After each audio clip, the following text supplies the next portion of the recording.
Hello दोस्तों, स्वागत है आपका अपने चैनल एग्जाम जोन पे। तो एक बार फिर से मैं हाजिर हूँ 29 जनवरी 2021 के इंपॉर्टेंट इवेंट्स के साथ। आप पूरा वीडियो ध्यान से देखिएगा क्योंकि लास्ट में आपको 2 क्वेश्चंस के जवाब देने हैं। आज का पहला क्वेश्चन है, यूनियन मिनिस्टर निर्मला सीतारमण जी द्वारा NCLAT national company law appellate tribunal इसकी सेकेंड बेंच का इनॉग्रेशन कहाँ किया गया है? तो निर्मला सीतारमण जी ने NCLAT का जो सेकेंड बेंच है उसका इनॉग्रेशन किया है चेन्नई में। कहाँ पर? चेन्नई में। ये देख लीजिए, हमारी यूनियन मिनिस्टर निर्मला सीतारमण जी द्वारा वर्चुअल तौर पर चेन्नई में NCLAT की बेंच का इनॉग्रेशन किया गया है, जो कि सेकेंड NCLAT बेंच है। इसकी पहली और प्रिंसिपल बेंच कहाँ है? न्यू दिल्ली में। NCLAT national company law appellate tribunal इसको सेटअप किया गया था कंपनी एक्ट 2013 के सेक्शन 410 यानी 410 के द्वारा।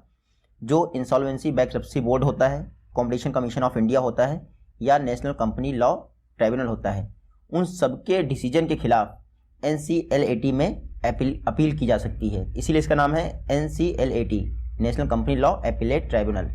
तो 2013 के एक्ट के तहत इसको सेटअप किया गया था 2016 में। आप इतना याद रखिएगा। वर्तमान में जस्टिस बंसीलाल भट्ट इसके चेयरपर्सन हैं। तो NCLAT, जहां आप देख सकते हैं NCLAT, IBB और CCI के डिसीजन के खिलाफ यहाँ पर अपील की जा सकती है। नेक्स्ट क्वेश्चन है, डाटा प्रोटेक्शन डे इसका 15th एडिशन रिसेंटली किस डेट को ऑब्जर्व किया गया है? तो डाटा प्रोटेक्शन डे या फिर डाटा प्राइवेसी डे इसका 15वां एडिशन सेलिब्रेट किया गया है 28 जनवरी को। कब? 28 जनवरी को। ये देख लीजिए, 28 जनवरी 2021 को डाटा प्रोटेक्शन डे ऑब्जर्व किया गया है। हर वर्ष काउंसिल ऑफ यूरोप द्वारा 28 जनवरी को डाटा प्राइवेसी डे या डाटा प्रोटेक्शन डे के तौर पर ऑर्गेनाइज किया जाता है, सेलिब्रेट किया जाता है। पर्पस क्या है? लोगों को डाटा प्राइवेसी के विषय में अवेयर करना। इस बार का जो डाटा प्राइवेसी डे है 2021 का, इसका थीम क्या है? On your privacy. अपनी प्राइवेसी की कर्ता धर्ता यानी सब कुछ खुद ही बने। देखिए, 28 जनवरी 2021 ये 40th एनिवर्सरी है जब यूरोपियन यूनियन द्वारा या यूरोपियन काउंसिल द्वारा एक कन्वेंशन पास किया गया था डाटा प्रोटेक्शन को लेकर, कन्वेंशन नंबर 108। तो इस बार 15th edition data protection day का ऑब्जर्व किया गया है। फर्स्ट कब ऑब्जर्व किया गया था? 2007 में यूरोपियन डाटा प्रोटेक्शन डे के तौर पर इसको इनिशिएट किया गया था स्टार्टिंग में। हालांकि अब इंटरनेशनल डाटा प्रोटेक्शन डे हो गया है। नेक्स्ट क्वेश्चन है, श्री यूपी सिंह रिसेंटली किस मिनिस्ट्री के नए सेक्रेटरी अपॉइंट हुए हैं? तो UP Singh ministry of textile के नए सेक्रेटरी अपॉइंट हुए हैं। ये देख लीजिए, ये हैं यूपी सिंह। ये 1985 बैच के IAS ऑफिसर हैं। रिसेंटली गवर्नमेंट ऑफ इंडिया द्वारा इनको मिनिस्ट्री ऑफ टेक्सटाइल का सेक्रेटरी बनाया गया है। यूपी सिंह ओडिशा कैडर के IAS ऑफिसर हैं। आप ये देखिएगा, अभी तक जो department of water resource ministry of जल शक्ति में ये सेक्रेटरी थे, अब टेक्सटाइल मिनिस्ट्री के सेक्रेटरी होंगे। खास बात क्या है, जो भी टेक्सटाइल मिनिस्ट्री का सेक्रेटरी होता है वो after cabinet minister chief post होती है। इस समय कैबिनेट मिनिस्टर को टेक्सटाइल की स्मृति जुबिन ईरानी। नेक्स्ट क्वेश्चन देखते हैं, योगी आदित्यनाथ जी द्वारा हुनर हाट का कौन सा एडिशन लखनऊ अवध शिल्प ग्राम में इनॉग्रेट किया गया है? तो रिसेंटली योगी आदित्यनाथ जी, जो कि यूपी के चीफ मिनिस्टर हैं, उनके द्वारा हुनर हाट का 24th एडिशन 24वां एडिशन लखनऊ के अवध शिल्प ग्राम में इनॉग्रेट किया गया है। ये देख लीजिए, हुनर हाट का 24th एडिशन लखनऊ के अवध शिल्प ग्राम में योगी आदित्यनाथ ने इनॉग्रेट किया है। नेक्स्ट यानी 25th एडिशन कहाँ होगा? तो मैसूरू में होगा। और इससे पहले 23rd एडिशन कहाँ हुआ था? रामपुर में, जिसको नितिन गडकरी ने इनॉग्रेट किया था, वो भी यूपी में ही हुआ था। हुनर हाट इसको माइनॉरिटी अफेयर्स मिनिस्ट्री द्वारा ऑर्गेनाइज किया जाता है। पहली बार ऐसा हुआ है कि 1 डिस्ट्रिक्ट 1 प्रोडक्ट स्कीम के आर्टिकल्स को भी इसमें शामिल किया गया है। इस बार का यानी 24th जो हुनर हाट था, इसका थीम क्या था? Vocal for local. आप इतना याद रखिएगा। रिसेंटली जो मुख्तार अब्बास नकवी हैं, मिनिस्टर ऑफ माइनॉरिटी अफेयर्स, उन्होंने कहा है पिछले 5 वर्षों में हुनर हाट के द्वारा लगभग 5 लाख लोगों को जॉब दी गई है या फिर उनके लिए एम्प्लॉयमेंट अपॉर्चुनिटीज़ क्रिएट की गई हैं। हुनर हाट को जो है उस्ताद स्कीम के तहत बनाया जाता है। उस्ताद स्कीम 2015 में स्टार्ट हुई थी। 14 मई 2015 को लॉन्च की गई थी उस्ताद स्कीम। मुख्तार अब्बास नकवी ने लॉन्च की थी, मिनिस्ट्री ऑफ माइनॉरिटी अफेयर्स के तहत ये आती है। फुल फॉर्म देख लीजिए आप उस्ताद का, upgrading the skills and training in the traditional arts craft for development. इस स्कीम को वाराणसी में लॉन्च किया गया था और उस्ताद के तहत ही आपके हुनर हाट ऑर्गेनाइज होते हैं, जो कि माइनॉरिटी कम्युनिटी से ही रिलेटेड वहाँ पे क्राफ्ट प्रदर्शित किए जाते हैं किसी भी एग्जीबिशन में। नेक्स्ट क्वेश्चन है HSBC, इन्होंने अपना international banking unit branch recently एक गिफ्ट सिटी जो कि गांधीनगर के पास है वहाँ पर इनॉग्रेट किया है। आपको बताना है HSBC का हेडक्वार्टर कहाँ है। तो HSBC का हेडक्वार्टर है न्यूयॉर्क में। कहाँ पर? न्यूयॉर्क में। ये देख लीजिए, HSBC द्वारा जो गिफ्ट सिटी गांधीनगर के पास है वहाँ पर अपना पहला इंटरनेशनल बैंकिंग यूनिट ओपन किया गया है। HSBC एक ग्लोबल फिनेंशियल इंस्टीट्यूशन है। ये उन चंद ग्लोबल फिनेंशियल इंस्टीट्यूशन में से पहली है जिन्होंने इंडिया की गिफ्ट सिटी में अपना पहला बैंक ओपन किया है, फिर ब्रांच यूनिट ओपन किया है, और इसको अप्रूवल दे दिया गया है international financial service centre authority द्वारा, जो कि गिफ्ट सिटी में रेगुलेशन के लिए बनाई गई एकमात्र बॉडी है। सभी फिनेंशियल इंस्टीट्यूशन का रेगुलेशन इसी के हाथ में होगा गिफ्ट सिटी में। HSBC 160 वर्ष हो गए इसके एस्टेब्लिशमेंट के, और चौथा ऑफिस इसने इंडिया में ही ओपन किया था। आप यहाँ देख सकते हैं Hong Kong and Shanghai banking corporation, 1850 में इसकी स्थापना हुई थी। हेडक्वार्टर इसका न्यूयॉर्क में है। वर्ल्ड लेवल पर नहीं, ग्लोबली CEO कौन है? पैट्रिक जे बर्ग। HSBC बैंक इंडिया के CEO कौन है? सुरेंद्र रोजा। और HSBC बैंक इंडिया का हेडक्वार्टर कहाँ है? मुंबई में। ये जरूर पता होना चाहिए आपको। नेक्स्ट क्वेश्चन है वर्क फ्रॉम एनीवेयर पोर्टल और तेजस जो कि वर्चुअल इंटेलिजेंस टूल है, किसने लॉन्च किया है? तो तेजस टूल को और वर्क फ्रॉम एनीवेयर पोर्टल को रविशंकर प्रसाद ने लॉन्च किया। किसने? रविशंकर प्रसाद ने। ये देख लीजिए, रविशंकर प्रसाद जो हमारे IT मिनिस्टर हैं, उन्होंने वर्क फ्रॉम एनीवेयर पोर्टल और तेजस जो कि एक वर्चुअल इंटेलिजेंस टूल है उसको NICSI इवेंट में लॉन्च कर दिया है। ये NICSI क्या है? देखिए, नेशनल इंफॉर्मेटिक्स सेंटर के अंतर्गत national informatics centre service incorporation एक पब्लिक इंटरप्राइजेस है। तो NICSI की 25th एनिवर्सरी थी। उसी इवेंट के दौरान तेजस वर्चुअल इंटेलिजेंस टूल को और वर्क फ्रॉम एनीवेयर पोर्टल को रविशंकर प्रसाद जी ने लॉन्च किया है। ये है तेजस, आपका वर्चुअल टूल है जो गवर्नमेंट की जितनी भी सर्विसेज होंगी या पॉलिसी डिसीजन होंगे उन सारी की क्रिटिकल इन्फॉर्मेशन और डाटा आपको प्रोवाइड करेगा मीनिंगफुल इन्फॉर्मेशन के तौर पर। आपको पता ही है इनक्रिप्टेड फॉर्म में होता सारा डाटा, बाद में उसको मीनिंगफुल फॉर्म में कन्वर्ट करने के लिए कोई टूल होना चाहिए, तो तेजस वैसा ही टूल है। उसके अलावा E-ऑक्शन इंडिया पोर्टल भी लॉन्च किया गया है रविशंकर प्रसाद द्वारा। तो work from anywhere portal, Tejas virtual intelligence tool और E-ऑक्शन पोर्टल, ये E-ऑक्शन इंडिया रविशंकर प्रसाद ने लॉन्च किए हैं। क्योंकि नेशनल इंफॉर्मेटिक्स सेंटर की बात आई है तो इसके विषय में जान लीजिए। Ministry of electronics and information technology के तहत ये एक अटैच्ड ऑफिस है। 1976 में NIC की स्थापना हुई थी। हेडक्वार्टर इसका न्यू दिल्ली में है और डायरेक्टर जनरल कौन है? नीता वर्मा, जिन्होंने आरोग्य सेतु ऐप लॉन्च किया था, नीता वर्मा ने। नेक्स्ट क्वेश्चन है डॉक्टर हर्षवर्धन द्वारा recently future investment initiative forum, इसके कौन से एडिशन को एड्रेस किया गया है? तो फ्यूचर इन्वेस्टमेंट इनिशिएटिव फोरम के चौथे एडिशन को, कौन से? चौथे एडिशन को एड्रेस किया गया है। ये देख लीजिए, डॉक्टर हर्षवर्धन द्वारा फ्यूचर इन्वेस्टमेंट इनिशिएटिव फोरम के 4th एडिशन को एड्रेस किया गया है। और इस फ्यूचर इन्वेस्टमेंट इनिशिएटिव फोरम को होस्ट किसने किया है? Public investment fund Saudi Arabia द्वारा। हर वर्ष सऊदी अरेबिया के पब्लिक इन्वेस्टमेंट फंड द्वारा फ्यूचर इन्वेस्टमेंट इनिशिएटिव फोरम को ऑर्गेनाइज किया जाता है। 2017 से इसकी शुरुआत हुई थी। देखिए, हेल्थ केयर फैसिलिटीज़ में, या फिर इस समय हेल्थ केयर फैसिलिटीज़ है इसलिए मेन फोकस है हेल्थ केयर सेक्टर पे। फ्यूचर इन्वेस्टमेंट इनिशिएटिव इसको रियाद में ऑर्गेनाइज किया जाता है हर बार सऊदी अरेबिया के पब्लिक इन्वेस्टमेंट फंड द्वारा। मैं बता दूं आपको, इस बार वर्चुअल तरीके से ऑर्गेनाइज किया गया है। रिसेंटली डॉक्टर हर्षवर्धन ने फ्यूचर इन्वेस्टमेंट इनिशिएटिव के 4th एडिशन को एड्रेस किया है। सऊदी अरेबिया की बात आई तो कैपिटल क्या है? रियाद, जहां पर फ्यूचर इन्वेस्टमेंट इनिशिएटिव को इनॉग्रेट किया गया वर्चुअल तरीके पे। किंग कौन है सऊदी अरेबिया के? सलमान। और करेंसी क्या है? Saudi riyal. नेक्स्ट क्वेश्चन है recently election commission of India को इंडियन कॉन्स्टिट्यूशन के कौन से आर्टिकल के तहत इस्टेब्लिश किया गया है? तो भारतीय चुनाव आयोग को आर्टिकल 324 के तहत सेटअप किया गया है, इस्टेब्लिश किया गया है। ये देख लीजिए, अब ये क्यों चर्चा में है? इलेक्शन कमीशन ऑफ इंडिया ने digital voter photo identity card release किया जिसका नाम है E-EPIC। ये नाम याद रखिएगा, E-EPIC फुल फॉर्म क्या है? इलेक्टर फोटो आइडेंटिटी कार्ड। तो E-EPIC किसने लॉन्च किए हैं? E-EPIC लॉन्च किए हैं इलेक्शन कमीशन ऑफ इंडिया ने। पर्पस क्या है? जो फिजिकल कार्ड होते हैं वो वैनिश हो जाते हैं, लॉस हो जाता है, टूट जाते हैं, फट जाते हैं, लेकिन ये जो डिजिटल आइडेंटिटी कार्ड होंगे E-EPIC, पहली बात तो एडिटिंग नहीं की जाएगी, इन पे एडिटिंग नहीं कर सकता कोई। दूसरा, आप कहीं भी डाउनलोड कर सकते हैं, प्रिंट कर सकते हैं। साथ ही साथ जो डिजी लॉकर है उसमें आप सेव भी कर सकते हैं अपने E-EPIC को। रिसेंटली अनाउंसमेंट किया गया है election commission of India. EEP मतलब ई इलेक्टर फोटो आइडेंटिटी कार्ड, तो वोट देने जाइएगा तो इसको लेके जरूर जाइएगा। इलेक्शन कमीशन ऑफ इंडिया ने लॉन्च किया, तो इलेक्शन कमीशन ऑफ इंडिया की बात कर लेते हैं। 25 जनवरी 1950 जो कि नेशनल वोटर्स डे के तौर पर मनाया जाता है, उसी दिन संविधान के आर्टिकल 324 के द्वारा इलेक्शन कमीशन ऑफ इंडिया की स्थापना हुई थी। फर्स्ट चीफ इलेक्शन कमिश्नर कौन थे? Sukumar Sen. First female chief election commissioner कौन बनी थी? वी रामा देवी। और वर्तमान में 23rd मुख्य चुनाव आयुक्त कौन है? सुनील अरोड़ा। देखिए मैं बता दूं आपको, जो इलेक्शन कमिश्नर होता है इंडिया का, chief election commissioner, election commissioner नहीं, उनकी टेन्योर जो होता है 5 ईयर्स होता है, या फिर मैक्सिमम 65 ईयर्स तक की, 6 ईयर्स या मैक्सिमम 65 ईयर तक की एज तक ही वो चीफ इलेक्शन कमिश्नर बन सकते हैं। नेक्स्ट क्वेश्चन, काजा कैलास ये रिफॉर्म पार्टी से बिलोंग करती हैं, किस कंट्री की फर्स्ट फीमेल प्राइम मिनिस्टर बनी हैं? तो काजा कैलास एस्टोनिया की फर्स्ट फीमेल प्राइम मिनिस्टर बनी हैं।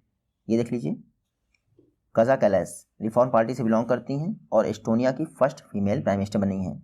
रिफॉर्म पार्टी रिसेंटली इसने इलेक्शन जीत लिया है, कहाँ पर? एस्टोनिया में। और ये है काजा कैलास जो कि उनकी प्राइम मिनिस्टर बन गई है। वर्ल्ड की एकमात्र कंट्री है एस्टोनिया जहाँ पर प्रेसिडेंट और प्राइम मिनिस्टर दोनों फीमेल हैं। तो एस्टोनिया की बात करें तो ये मैप में देख लीजिए आप, ये है एस्टोनिया। कैपिटल क्या है? टल्लिन। करेंसी क्या है? यूरो। पीएम कौन बनी है? काजा कैलास। और प्रेसिडेंट कौन है? कर्स्टी कैलिजुलेड। तो ये दोनों फीमेल हैं। वर्ल्ड की एकमात्र कंट्री बन गई है एस्टोनिया। नेक्स्ट क्वेश्चन है, इंडिया 2030 द राइज ऑफ राजसिक नेशन, ये बुक किसके द्वारा लिखी गई है? तो इंडिया 2030 द राइज ऑफ राजसिक नेशन, ये बुक लिखी गई है गौतम चिकरमने द्वारा। ये देख लीजिए, गौतम चिकरमने ने इंडिया 2030 द राइज ऑफ राजसिक नेशन बुक लिखी है। गौतम चिकरमने ऑब्जर्वर रिसर्च फाउंडेशन के वाइस प्रेसिडेंट हैं, इनके द्वारा ये बुक लिखी गई है इंडिया 2030 द राइज ऑफ राजसिक नेशन। राजसिक नेशन वो होता है जो ऐशो आराम में विश्वास करे। तो 20 थीम्स या फिर 20 फोरकास्ट बताए गए इंडिया के विषय में अगले 10 वर्षों में। इस बुक को पब्लिश कौन करेगा? पेंगुइन।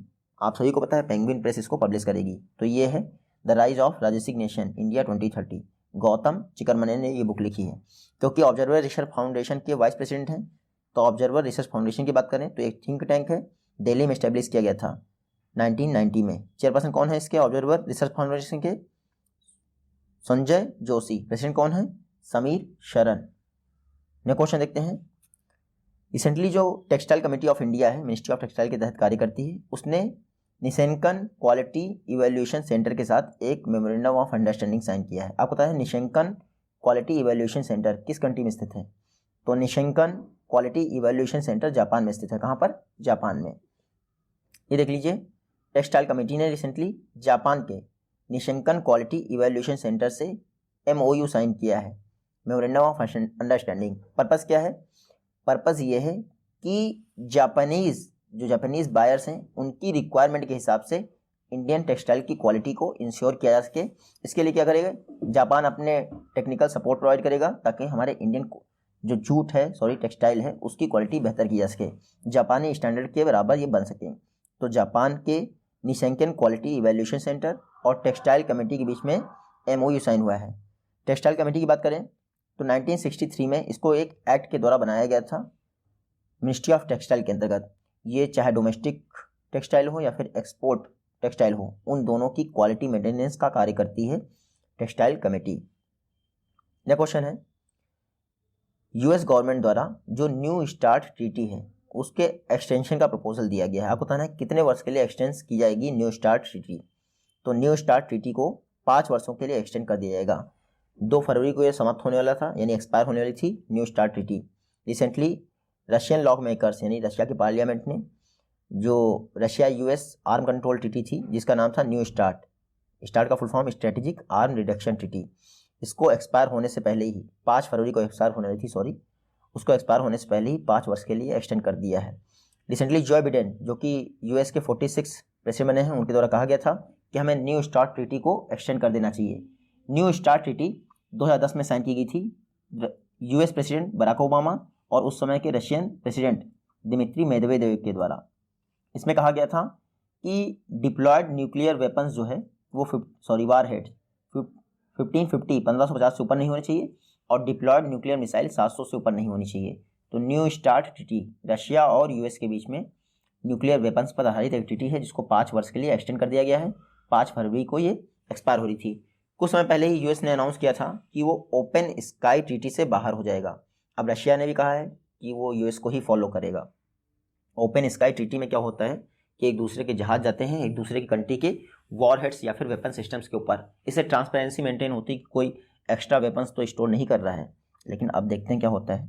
नेक्स्ट क्वेश्चन है, इलेक्शन कमीशन द्वारा इलेक्शंस के दौरान इंफॉर्मेशन टेक्नोलॉजी एप्लीकेशन के बेहतर यूज़ के लिए स्पेशल अवार्ड किस स्टेट को दिया गया है?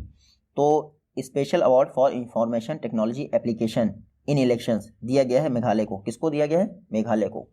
ये देख लीजिए, इलेक्शन कमीशन ऑफ इंडिया ने national best electoral practices award 2020 announce किए हैं। यानी 2020 के दौरान जहाँ भी इलेक्शन हुए हैं वहाँ पर बेस्ट प्रैक्टिसेस क्या यूज़ की गई हैं उसके लिए अवार्ड दिए गए हैं। तो इलेक्शन कमीशन ऑफ इंडिया ने इंफॉर्मेशन टेक्नोलॉजी एप्लीकेशन के लिए मेघालय के जो चीफ इलेक्टोरल ऑफिसर थे उनको ये अवार्ड दिया है। तो मेघालय के चीफ इलेक्टोरल ऑफिसर कौन थे? CEO FR Kharkongor. CEO chief electoral officer FR Kharkongor. इनको प्रेसिडेंट जो रामनाथ कोविंद हैं उनके द्वारा अवार्ड दिया गया है नेशनल वोटर्स डे यानी 25 जनवरी को। इलेक्शन कमीशन ऑफ इंडिया हर वर्ष ये अवार्ड अनाउंस करता है। जो भी स्टेट इलेक्शन प्रोसेस में ट्रांसपेरेंसी रखते हैं या बेहतर ढंग से इलेक्शन अरेंज करते हैं उनको अवार्ड दिया है।